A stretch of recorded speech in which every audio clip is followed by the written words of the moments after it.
Good morning दोस्तों, welcome to digital India YouTube channel. दोस्तों, Haryana news एक नज़र 28 दिसंबर 2021 में आपका स्वागत है। हरियाणा ग्रुप डी खेल कोटे के रिक्त पदों पर नियुक्ति देने का फैसला। चंडीगढ़ 27 दिसंबर हरियाणा में ग्रुप डी के 19,000 पदों में से खेल कोटे के रिक्त पदों पर प्रदेश सरकार ने नियुक्ति देने का फैसला किया है। यह नियुक्ति वेटिंग सूची के उम्मीदवारों को मिलेगी जिनके पास खेल ग्रेजुएशन सर्टिफिकेट होगा। इसके लिए विभागों के नोडल अफसरों की बैठक मंगलवार को हरियाणा कर्मचारी चयन आयोग की सचिव ईशा कंबोज की अध्यक्षता में होगी। मुख्य सचिव ने प्रशासनिक सचिवों से कहा कि जिन विभागों में रिक्त पदों का आग्रह पत्र आयोग के पास भेजा था, उन विभागों के नोडल अफसर इस बैठक में भाग लेंगे। खेल कोटे के करीब 400 पद अभी भी जो है खाली बचे हुए हैं। दोस्तों, सरकार ने वापस ली 340 पदों के लिए निकली वेटरनरी सर्जन की भर्ती। हरियाणा लोक सेवा आयोग ने पशुपालन विभाग में निकाली वेटरनरी सर्जन की भर्ती को वापस ले लिया है। 23 नवंबर को एचपीएससी ने 340 पदों के लिए आवेदन मांगे थे। हालांकि भर्ती विड्रॉ करने के पीछे कोई तर्क नहीं दिया गया है। इस समय एचपीएससी में नौकरियों के मामले में लेकर विजिलेंस की जांच चल रही है। एचसीएस प्री और डेंटल सर्जन की भर्तियों में गड़बड़ी के मामले उजागर होने के बाद से एचपीएससी की साख खराब हुई है। दोस्तों, नेट प्रश्न पत्र लीक प्रकरण में जींद खड़कड़ गांव का राहुल अकादमी संचालक रिंकू का रिश्तेदार है। राहुल ने शनिवार को अपने मामा के लड़के जींद के गांव बहबलपुर निवासी विक्रम उर्फ बिक्की व अमरजीत गांव बहुतवाला निवासी अर्जुन गांव खड़कड़ निवासी अभिषेक व राहुल और गांव ढडौली निवासी दीपक से 3-3 लाख रुपए में सौदा कर उन्हें भिवानी बस स्टैंड पर भेज दिया। यहां से रिंकू सभी को अपने फार्म हाउस पर ले गया। यहां पूरी रात सभी को प्रश्न पत्र पढ़ाया गया और रविवार सुबह परीक्षा केंद्र भेज दिया गया।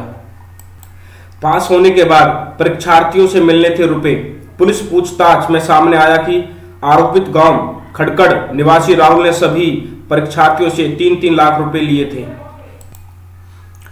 पेपर लीक में उचाना के युवक मास्टरमाइंड कई राज्यों में सक्रिय। सॉल्वर्स गैंग नेटवर्क नहीं तोड़ पा रही है पुलिस। नवंबर 2015 में आया था पहला मामला। पुलिस कांस्टेबल भर्ती प्रकरण में एक और आरोपी गिरफ्तार। अब तक 64 आरोपी गिरफ्तार किए जा चुके हैं।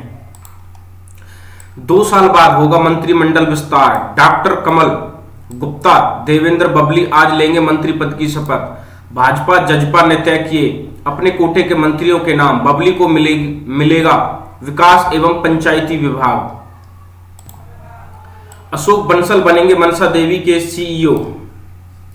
हरियाणा सरकार ने सोनीपत जिले के अतिरिक्त उपायुक्त अशोक कुमार बंसल को वर्तमान कार्यभार के अलावा माता मनसा देवी श्राइन बोर्ड पंचकुला के मुख्य कार्यकारी अधिकारी की जिम्मेदारी दी गई है। आदेश तत्काल प्रभाव से लागू हो गए हैं। अब लंबे समय तक खराब नहीं होंगे करेला, टमाटर और घिया। 5 करोड़ की लागत से तैयार हुआ पैक हाउस। प्रदेश में 50 पैक हाउस बनाए जाएंगे, बोले मुख्यमंत्री। दोस्तों, हरियाणा सरकार ने किसानों की सुविधा के लिए किए 2 पोर्टल लॉन्च। प्रगतिशील किसान सम्मान योजना तथा सैम एवं कलर ग्रस्त भूमि सुधार योजना। दोस्तों, फिर डरा रहा कोरोना। राजधानी में अन्य राज्यों की तुलना में संक्रमण तेज। दिल्ली में तीसरी लहर की आहट, 331 नए केस। केरल में नाइट कर्फ्यू। 24 घंटे में 6531 संक्रमित मिले, 315 की हुई मौत। कोरोना से जुड़ी पाबंदियां 31 जनवरी तक बढ़ी रहेंगी। हरियाणा के शिक्षकों ने 8वीं में बोर्ड शुरू करने पर आभार जताया। हरियाणा स्कूल लेक्चर एसोसिएशन की ओर से शिक्षकों ने मंत्री कंवरपाल गुर्जर से मुलाकात कर 8वीं कक्षा में बोर्ड की परीक्षा लेने के फैसले का स्वागत किया। हरियाणा स्कूल लेक्चरर एसोसिएशन की ओर से आभार व्यक्त करते हुए बच्चों को गुणवत्ता वाली शिक्षा देने की वकालत की गई। साथ ही कहा कि उनका संगठन काफी समय से 8वीं में बोर्ड लागू करने की वकालत कर रहा था।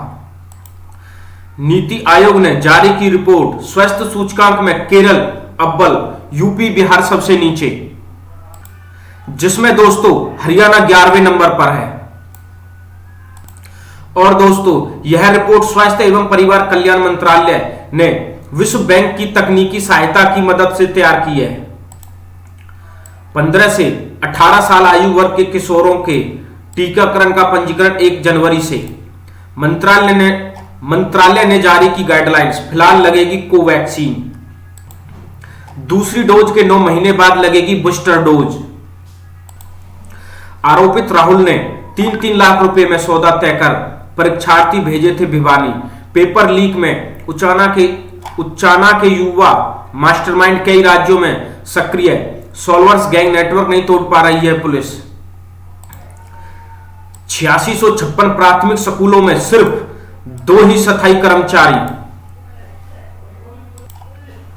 हरियाणा के 22 जिलों में 8656 प्राथमिक विद्यालयों की सफाई का जिम्मा सिर्फ 2 ही नियमित सफाई कर्मचारियों पर है।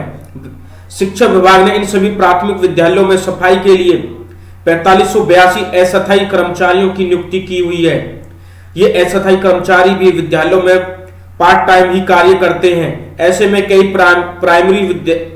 प्राइमरी विद्यालयों में स्वच्छता के लिए छात्र छात्राओं को भी सफाई कार्य करना पड़ता है।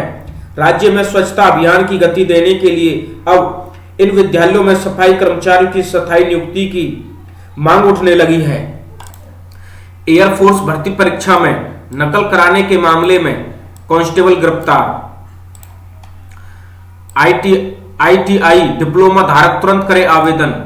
बीआरओ सीमा सड़क संगठन, कुल पद 247।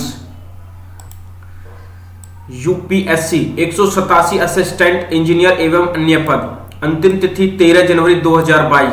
शैक्षणिक योग्यता किसी भी मान्यता प्राप्त विश्वविद्यालय से, ग्रेजुएट, पोस्ट ग्रेजुएट या समकक्ष योग्यता।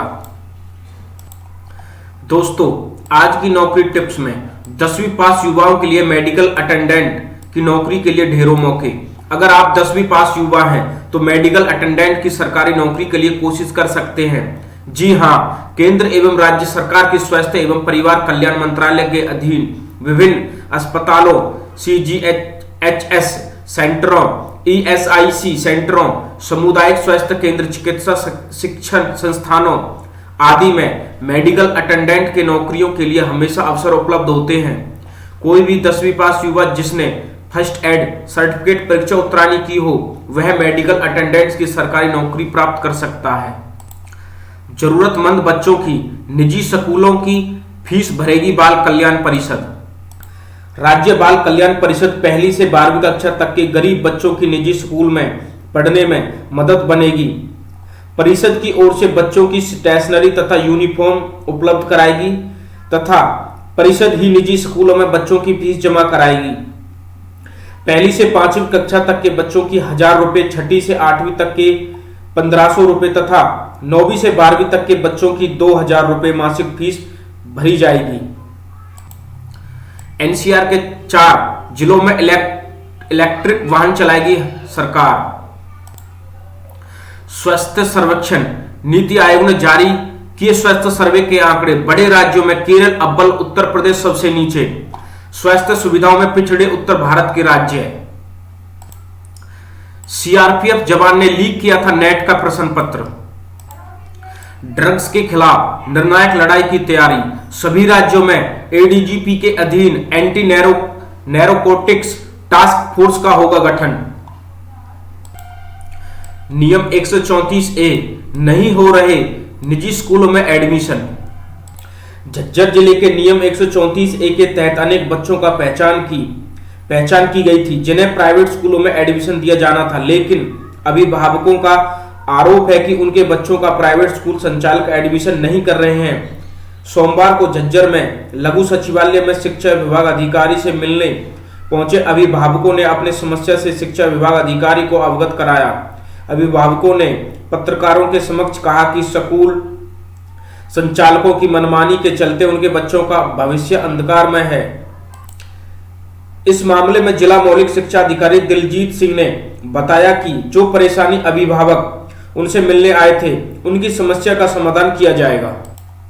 शिक्षा मंत्री से मिला आश्वासन, लिखित में भरोसा चाहते हैं गेस्ट टीचर। अतिथियों की अभी नहीं बनी बात, कड़ाके की सर्दी में तीसरे दिन भी डटे रहे। भर्ती परीक्षाओं में फर्जीवाड़ा, लैब में सेटिंग, परीक्षार्थियों की जगह दूसरे को एग्जाम दिलवाने वाले 9 आरोपी पकड़े गए। चंडीगढ़ नगर निगम चुनाव में आपने चौंकाया, 14 सीटों पर जमाया कब्जा। 35 में से भाजपा को 12, कांग्रेस को 8 और अकाली को 1 सीट पर मिली जीत। लोग ईमानदारी व काम करने वालों को मौका देना चाहते हैं, बोले केजरीवाल। किसानों को प्रोत्साहित करने में महत्वपूर्ण भूमिका अदा करेगा पैक हाउस, बोले मनोहर लाल। मुख्यमंत्री ने करीब 5.5 करोड़ रुपए का लागत से तैयार पैक हाउस व किसान समृद्धि शिविर का किया उद्घाटन। पैक हाउस में टमाटर, करेला, घिया व भिंडी जैसी सब्जियां लंबे समय तक नहीं होंगी खराब। किसान कमा सकेंगे अच्छा मुनाफा। एमए पास परीक्षार्थी के लिए 12वीं पास आरोपी हल करवाते थे प्रश्न पत्र। अकादमी में चलता था प्रश्न पत्र लीक का पूरा खेल। विकास ने पुनीत को सौंप रखी थी अकादमी। यमुनानगर में ओमिक्रॉन के 2 नए केस, अब 12 हुई संख्या। गलत रजिस्ट्री मामले में विजिलेंस ने पटवारी मदनलाल को किया गिरफ्तार। रतिया एसडीएम उनकी पत्नी समेत अन्य आरोपियों की गिरफ्तारी के लिए दबिश जारी। जनवरी से 15 फरवरी तक सस्ते हो जाएंगे खाद्य तेल, सीआईए का दावा। सभी प्रमुख उत्पादक कंपनियों ने घटाए खुदरा मूल्य। 30 रुपए तक घटेंगे प्रति लीटर दाम। सरसों तेल 15 रुपए, सोयाबीन 10 रुपए, मूंगफली तेल 30 रुपए तक। थोक मूल्य में भी आएगी गिरावट। सरसों तेल 400 रुपए, सोयाबीन 550 रुपए, मूंगफली तेल 500 रुपए।